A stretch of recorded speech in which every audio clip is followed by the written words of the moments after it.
आप लोग हमारे ही अपने आत्मीय श्री गोविंद दास जी महाराज से श्रीमद् भागवत महापुराण के माध्यम से सत्संग श्रवण कर रहे हैं।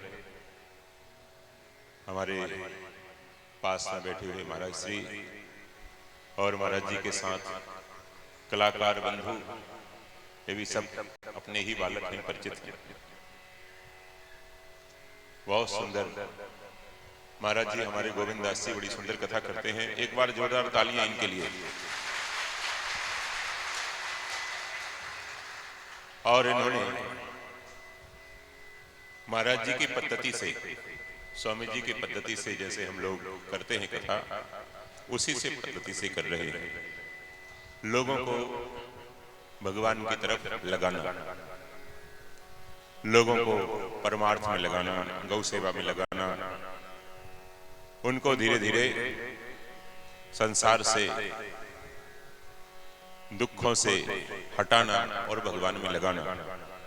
संत यही करते हैं, दुखों से हटाना और ठाकुर जी में लगाना। बस इतना ही करना, ज्यादा नहीं करना, इतना ही करना कि लोगों को धीरे धीरे धीरे धीरे संसार के दुखों से हटाना, आसक्ति से हटाना, राग द्वेष से संसार में उनसे हटाना, ठाकुर जी की तरफ ले जाना। तो भागवत जी के माध्यम से आप लोग सत्संग श्रवण कर रहे हैं। भागवत भगवान का हृदय है। जो भगवान से जुड़ गया उसको भागवत कहते हैं। भगवान के साथ जिसका संबंध हो गया उसको भागवत कहते हैं। चाहे वो कथा हो, चाहे वो व्यक्ति हो, चाहे वो घटना हो, वो सब भागवत कहलाते हैं। भगवान का हो गया वो भागवत है, परम भागवत हो गया। तो भगवान से जुड़ना है, क्योंकि हम भगवान के ही हैं, भगवान के यहाँ से निकले और फतेहपुर आते आते भूल गए कि हम भगवान के हैं, भगवान के यहाँ जाना है। ये बात हम भूल गए। संसार के प्रवाह में पड़े पड़े पड़े पड़े बहुत वर्षों से। तो संत लोग उसी की स्मृति दिलाते हैं, उसी की याद दिलाते हैं।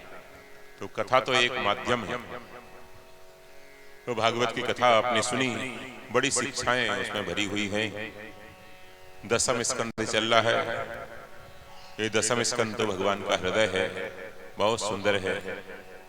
और पूर्वार्ध पूरा हुआ है। पूर्वार्ध में बाल लीलाएं हैं, उत्तरार्ध में भगवान की प्रौढ़ लीलाएं हैं, पूर्वार्ध में वृंदावन की लीलाएं हैं, उत्तरार्ध में द्वारिका की लीलाएं हैं। पूर्वार्ध में भगवान की बांसुरी की सुंदर महक है, उत्तरार्ध में सुदर्शन चक्र का प्रभाव है, पुरुषार्थ है। तो 51वें अध्याय से 50वें अध्याय से ये उत्तरार्ध शुरू होता है। तो जीवन का भी 50 वर्ष हो जाए तो समझो अब जीवन का उत्तरार्ध है। 100 वर्ष की औसत आयु होती थी पहले, तो 100 वर्ष में 50 वर्ष निकल गए तो पूर्वार्ध पूरा हो गया। अब उत्तरार्ध है। 50 वर्ष तक अपना काम करो, गृहस्थी का काम करो 50 वर्ष तक। उसके बाद फिर वानप्रस्थ शुरू हो जाता है, वन को प्रस्थान करना, वन को डिपार्चर कर देना, वन को प्रस्थान कर देना। अब घर से मन को हटाकर वन में ले आना, भगवान के चरणों में ले आना। देखो, जब बच्चों का विवाह हो जाता है और माता पिता का अंतिम संस्कार हो चुका, बस गृहस्थ आश्रम पूरा हो चुका, हाउस होल्ड लाइफ फिनिश हो गई। जब तक बच्चों की शादी ना हो तब तक गृहस्थ आश्रम की जिम्मेदारी है। और बच्चों की शादी हो गई, बस उसके बाद हाउस होल्ड लाइफ फिनिश, गृहस्थ आश्रम पूरा हो गया। उसके बाद भी गृहस्थ आश्रम में रहे, फंसा रहे, तो फिर तो वो दुखों से दूर नहीं हो सकता। फिर तो आ बैल मुझे मार वाली बात है। तो हमारे यहाँ जो आश्रम व्यवस्था है, बड़ी सुंदर आश्रम व्यवस्था है।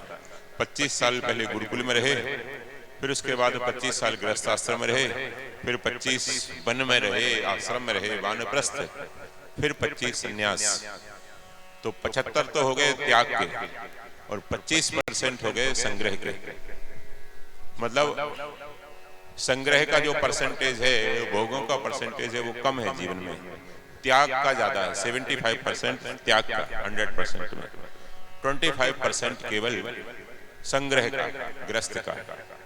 तो वहां संग्रह करे, धर्म पूर्वक संग्रह करे, संस्कारों का भी संग्रह करे, बच्चों में भी संस्कार डाले और माता पिता की सेवा करे।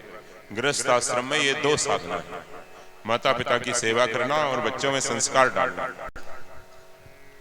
बच्चों में अच्छे संस्कार दे दिए तो बच्चे भक्त बन गए, तो 7 पीढ़ी के लिए उन्होंने उद्धार का साधन बना दिया।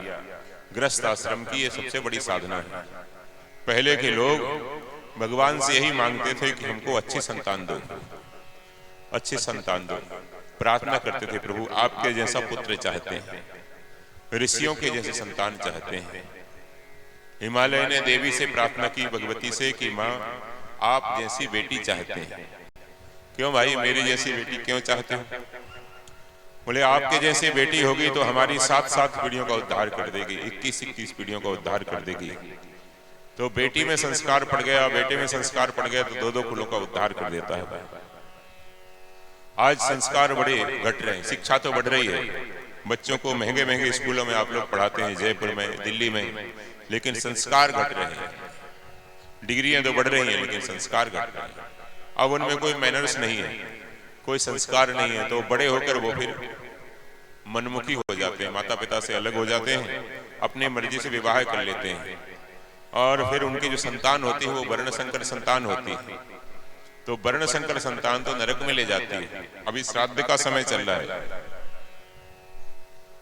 तो वर्ण संकर संतान का श्राद्ध में अधिकार नहीं है।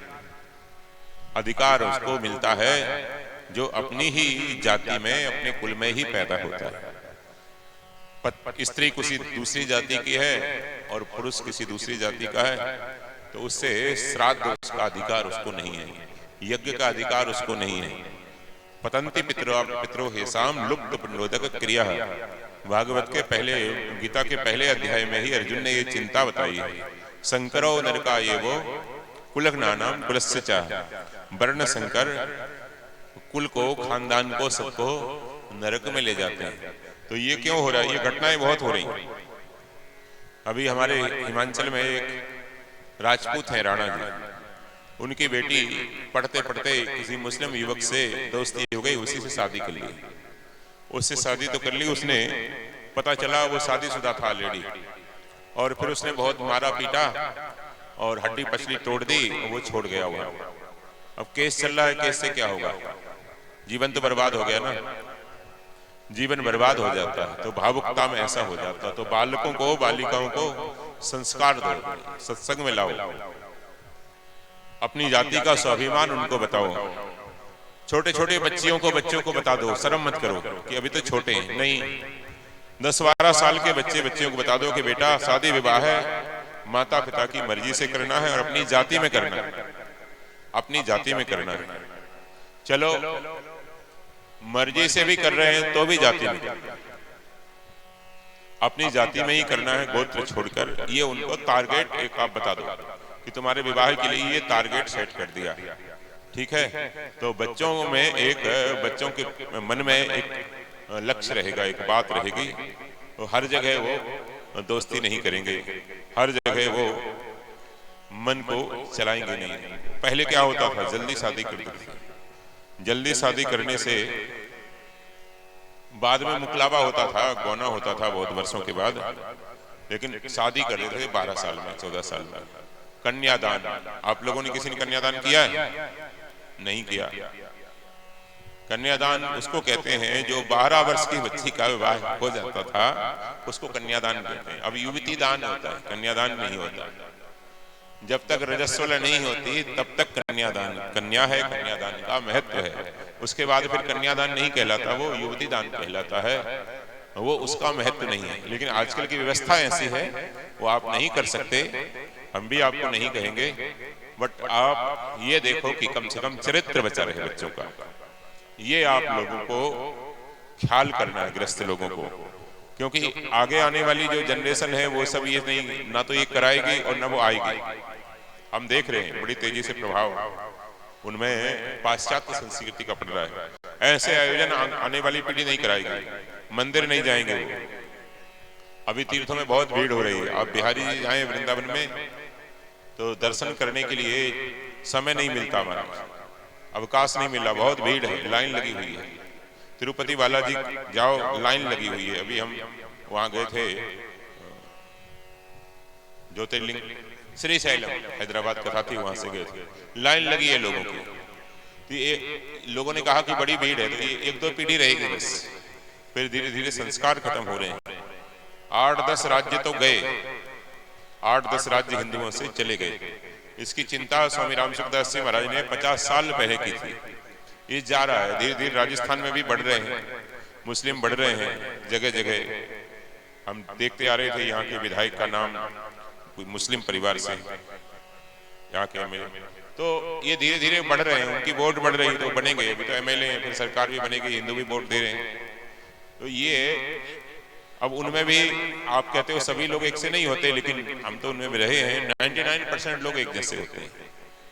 उनको सिखाया जाता है कि ये जो जिहादी हैं इनको किसी तरह से अपने में मिलाओ या मारो, मिलाओ या मारो, ये टारगेट उनको बचपन से ही दिया जाता है। मैंने मदरसों में गया हूँ, कुरान पढ़ी है, उनके सभाओं में मेरे को बुलाया है। ये सिया लोग बुलाते और बोहरा लोग बुलाते जाते, तो बचपन से ही उनको ऐसी शिक्षा दी जाती है। तो बच्चों में संस्कार नहीं डालेंगे तो ज्यादा हानि होगी। चलो जनसंख्या तो आपकी कम हो रही है, एक बच्चा है, लेकिन वो भी संस्कारहीन होगा तो बहुत जल्दी कन्वर्ट हो जाएगा वो। ये बड़ी चिंता है, संतों को बड़ी चिंता है। हमारे स्वामी जी श्री राम सुखदास जी महाराज ने आज से 60 साल पहले ये चिंता की थी, आज 60 साल पहले चिंता की थी। उस समय अगर कोई उनकी बात मानता, ध्यान से सुनता, तो ये हालत नहीं होती। तो 8-10 राज्यों में तो महाराज गया मामला। वो बच्चों में संस्कार था, बच्चों में संस्कार नहीं है। एक बच्चे से पूछा कि राम जी की माँ का क्या नाम था, वो कहता सीता जी। एक बच्चे से पूछा कि कृष्ण जी का माँ का नाम क्या था, कहता राधा जी। बच्ची को, छोटी बच्ची। अभी मैं सरदार शहर से आ रहा हूँ, मैं तो बच्चों से पूछता रहता हूँ। बच्चों को गीता पढ़ाते थे तो बच्चे आते थे हमारे पास, उनसे पूछते थे। तो उनको कोई जिसको कहते हैं जनरल नॉलेज वो भी नहीं है बच्चों को, सनातन धर्म का इतिहास भी नहीं मालूम। ये हमारी बहुत बड़ी कमी है, इस कमी को आप लोग दूर करें। जो सत्संग सुनते हैं उनको इस कमी को दूर करना चाहिए। वो बच्चों में संस्कार डालने को, बच्चों के हाथ से दिलाओ। अपने हाथ में, अपने पास गुल्लक रखो और घर में गुल्लक रखो, डोनेशन बॉक्स छोटा गुल्लक जानते हैं ना, वो 1 रुपया 2 रुपया रोज बच्चों के हाथ से डलवाओ। बच्चों के हाथ से डलवाओगे तो बच्चों में देने का संस्कार पड़ेगा। तो भर जाए तो फिर गौशाला में दे दो, भरने पे गौशाला में दिला दो बच्चों के जन्मदिन के समय पर, तो बच्चों में देने का संस्कार आएगा। एक घर में एक संत गए भिक्षा लेने के लिए, तो झोपड़ी थी, छोटी बच्ची घर में थी, उसकी माँ मजदूरी करने गई थी, माता पिता। उस बच्ची ने कहा बाबा जी मेरे पास तो कुछ भी नहीं है, तो हम तो बड़े गरीब हैं और मेरे पास कुछ नहीं है, मेरी माँ मजदूरी करने गई है, शाम को थोड़ा बाजरी वगैरह लेकर आएगी तो पीस कर रोटी बनाएंगे, अभी मेरे पास कुछ नहीं। तो बाबा जी ने कहा कि बेटा वो अंदर तुम्हारी झोपड़ी में क्या पड़ा है? बोले बाबा जी वो मिट्टी है, और लीपने के लिए गोबर मिलाकर मिट्टी लाते हैं, कच्चा घर लीप। तो बाबा जी ने कहा कि ऐसा करो 2 मुट्ठी मिट्टी दे दो। बच्ची ने कहा ठीक है बाबा जी। तो 2 मुट्ठी मिट्टी उठाकर उसने बाबा जी को दे दी। ये नहीं पूछा क्या करोगे। बूढ़े संत थे, साथ में उनके शिष्य था। रास्ते में उसने पूछा गुरुजी एक बात पूछूं, बुरा ना मानो तो एक बात पूछूं। बोलो बेटा। बोले आपने मिट्टी क्यों ली?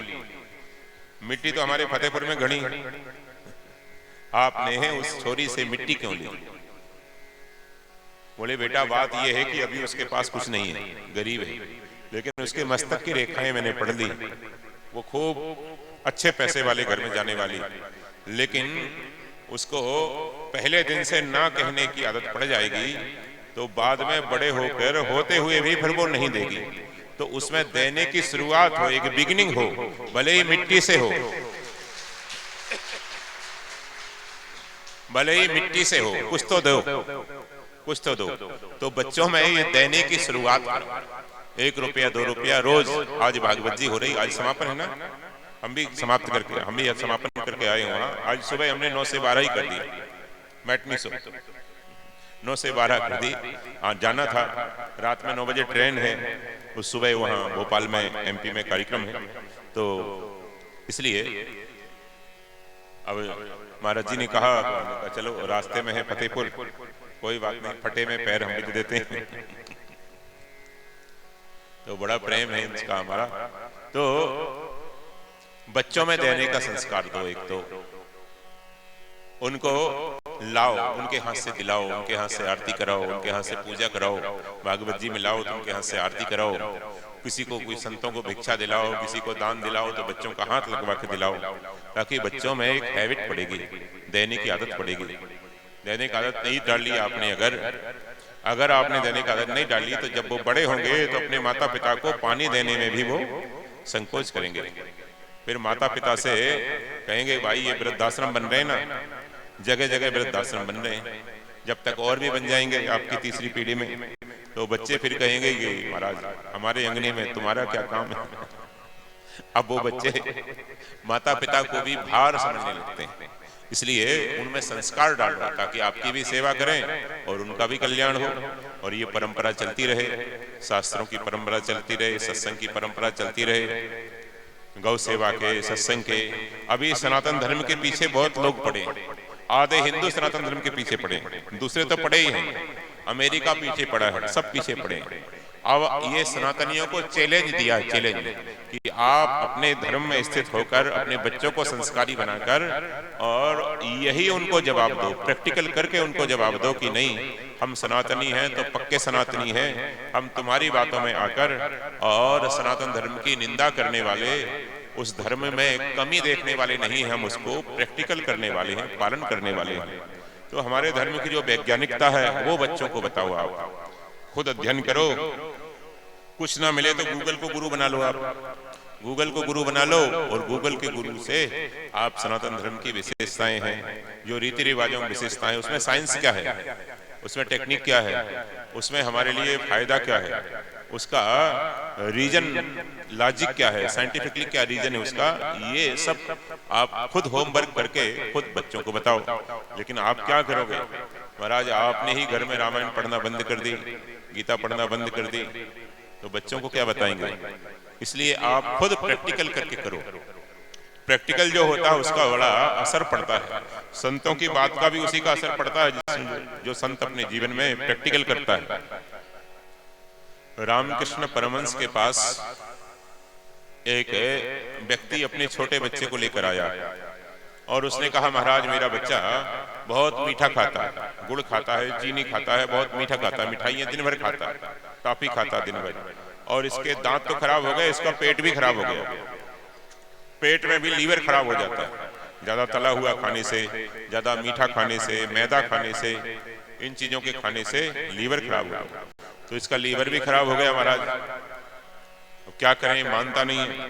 आप कह दो आपके पास लाए हैं तो थारी बात मान ले सी, आपकी बात मान लेगा।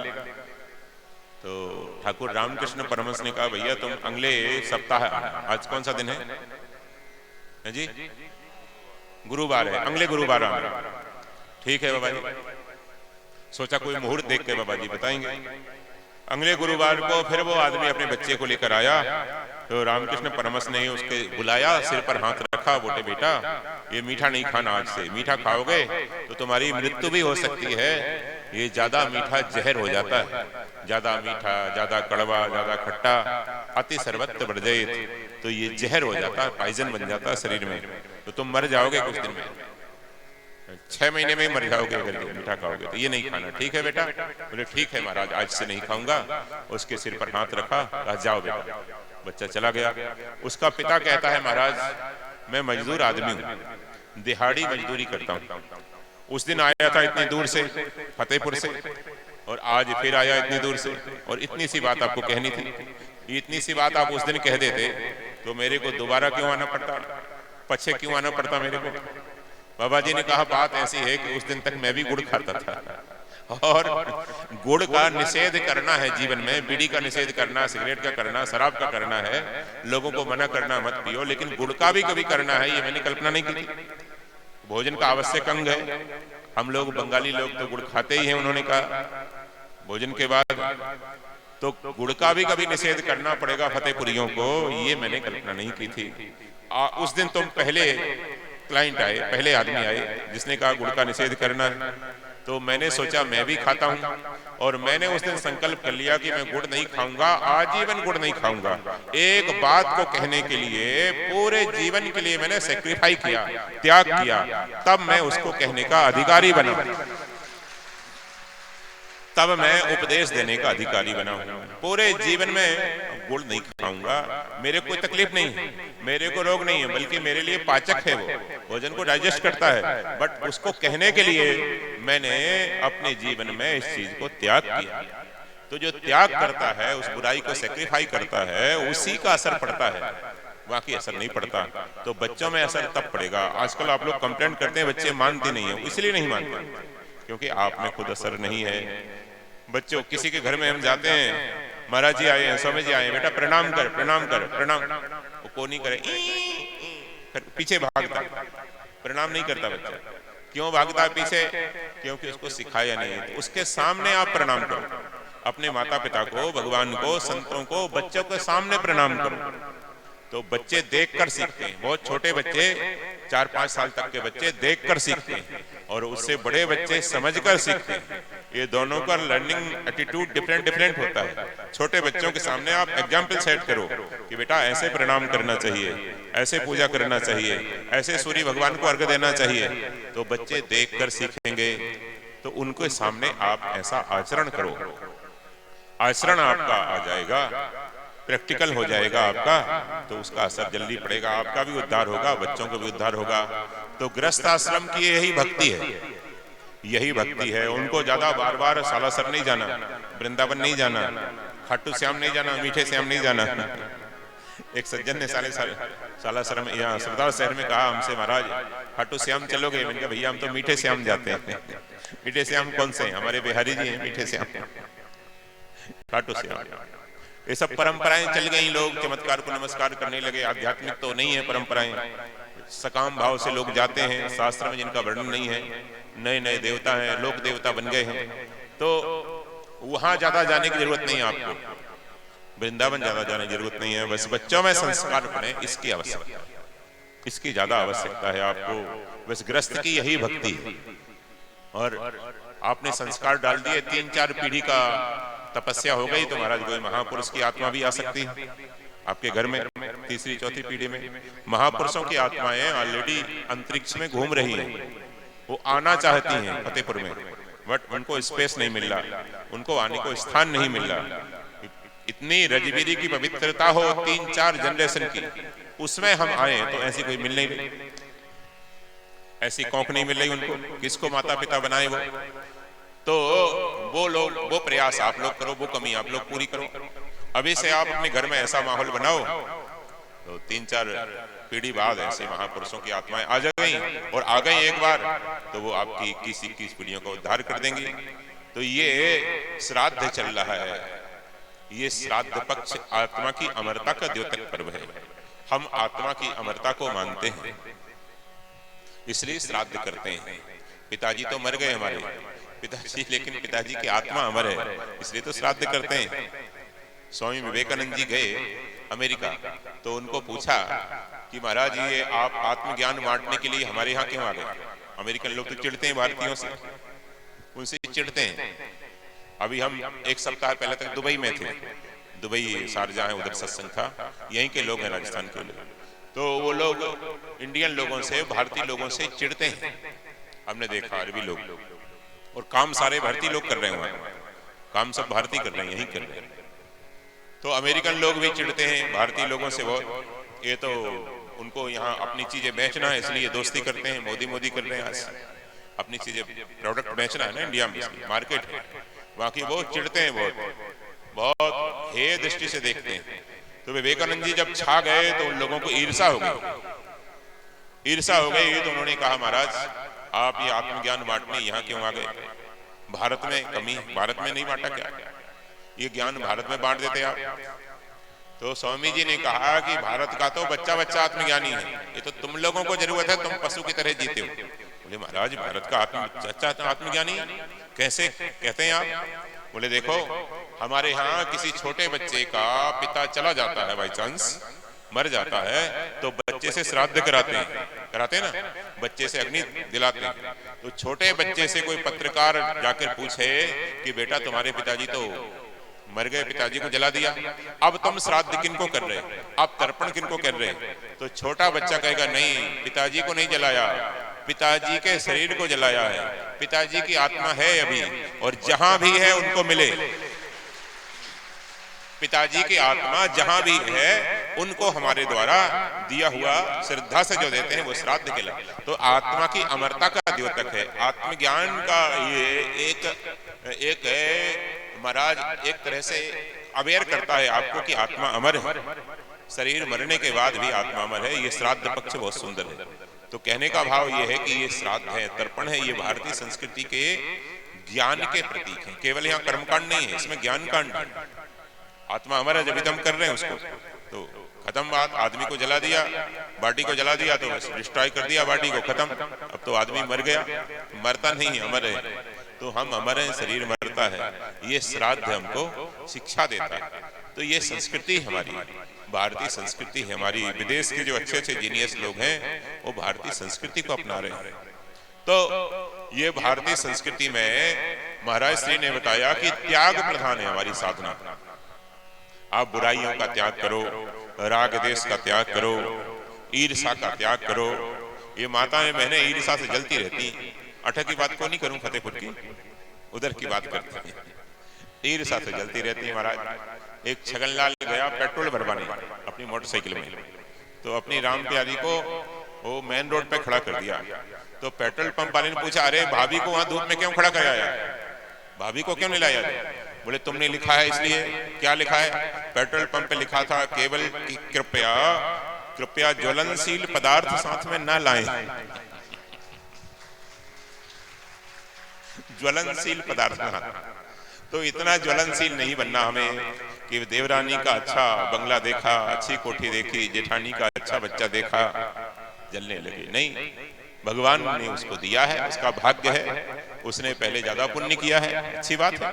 भगवान सबको दे, हृदय को उदार रखो। तो इन चीजों का त्याग, बुराइयों का करो, उससे आप टेंशन फ्री हो सकते हैं, उससे आप बच्चों को संस्कार दे सकते हैं, उससे आप बहुत हल्के हो सकते हैं। जीवन बड़ा आनंदमय है, आप लोगों को पता नहीं।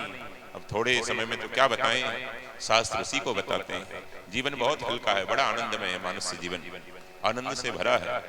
ये जो बुराइयां बाहर से आ जाती हैं, इनको छोड़ें आप। तो जैसे जैसे आप सेक्रीफाई करेंगे वैसे वैसे टेंशन फ्री होंगे, वैसे वैसे आनंद की तरफ बढ़ेंगे। ये हमारा आशीर्वाद है, आप उसी की तरफ बढ़ें। इसी के साथ नमः पार्वती पतये हर हर महादेव। तो महाराज जी से अब तो इजाजत लेंगे हम, क्योंकि हमको जयपुर पहुंचना है, गाड़ी वाले को वापस आना है, फिर और कहीं जाना है, उसको रात